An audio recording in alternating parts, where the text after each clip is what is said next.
Figures 10.4 through 10.9, the employee class hierarchy. We're now going to focus on the implementation of the classes in the employee class hierarchy, starting with the employee class itself, which is our first abstract class, as you can see here on line 4, the new keyword abstract. And we will then focus on the various subclasses of employee and then take a look at a test application to discuss the concept of polymorphism in more detail.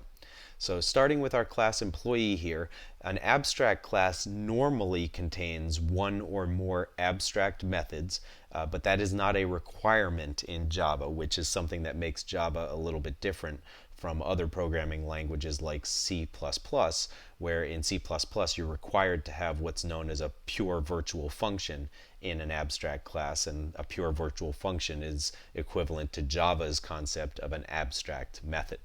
Now, in our class, we will see one abstract method, the earnings method, in a few moments. Separately, we are also going to put into this class everything that's common to all of the employee classes in our hierarchy. And a portion of that comes from the class called commission employee that we had been using in the prior lesson.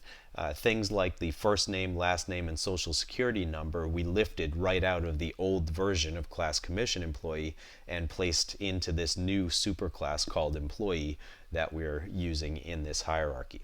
So we've got first name, last name, and social security number plus the set and get methods for each of these three pieces of data.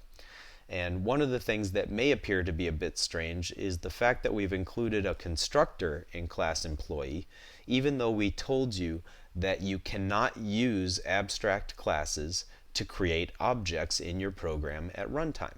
Well, let's talk about that for a moment. Any class in which you define data should have a constructor or a set of constructors that enable client code to initialize objects of that type. But in the case of an abstract class, we can't create objects of that type. So the purpose of the constructor in this case is to help out the subclasses when they get ready to initialize the pieces of data that came from class employee in the first place.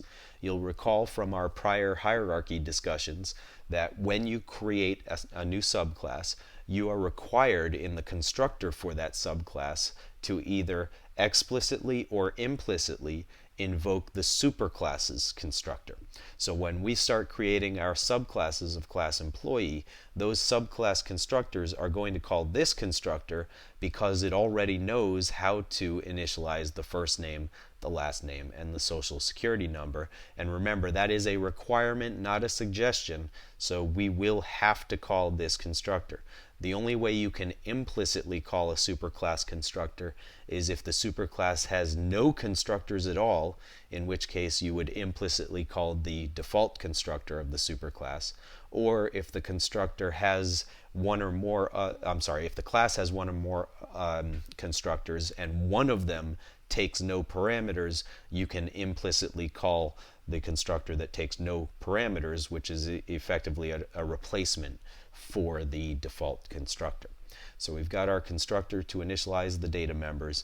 We have our set and get methods for the first name, the last name, and the social security number. And then at the very bottom of the class, we have two other key pieces. We have a default implementation of the toString method for the employee hierarchy. And in this implementation, we're going to return a string consisting of two placeholders where we'll place the first name and the last name of our employee. And then we're going to have a new line character, the string social security number, and then another placeholder for the actual value of the social security number. And we'll use this toString method as part of the implementations of our subclass toString methods. And then finally, here's the key piece, the abstract method called earnings. Again, the concept of earnings doesn't really have a full definition yet because we don't know what type of employee we're talking about.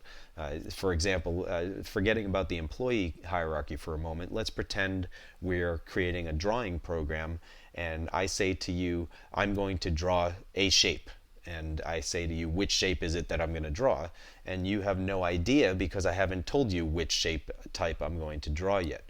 However, if in fact we define for a shape hierarchy the fact that all shapes know how to draw themselves, and then we provide that method in every class throughout the hierarchy, then when we do get to a particular shape type at runtime, we are guaranteed, because of Java's polymorphic capabilities, that in fact the appropriate version of that drawing method will get called based on the underlying object's type. So the same thing is true here with the earnings method. What we're really trying to do by declaring an abstract earnings method is simply say that in the public interface of the entire employee class hierarchy, meaning every class throughout that part of the hierarchy, we're going to require there to be an earnings method that receives no parameters and returns a double value. And no parameters is not a requirement. You can have parameters, but every class throughout the hierarchy has to define this method the exact same way. And when those other classes define this method, they will remove the abstract keyword and the semicolon that's at the end of this declaration and replace those with the body of the function, which will appear after the parameter list.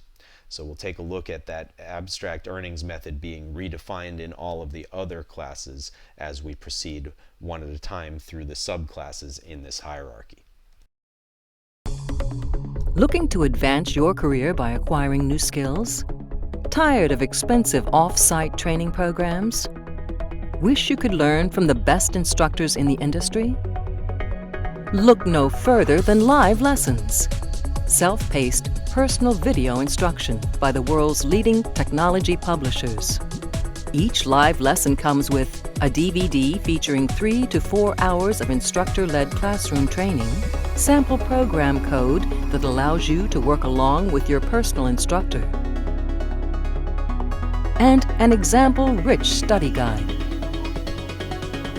Live lessons allow you to watch the entire course from start to finish, or navigate directly to any of the individual lessons. You'll literally watch over the shoulder of your instructor as he shows you how to build state-of-the-art applications. Live lessons, the power of the world's leading technology experts at your fingertips. To learn more, visit mylivelessons.com today.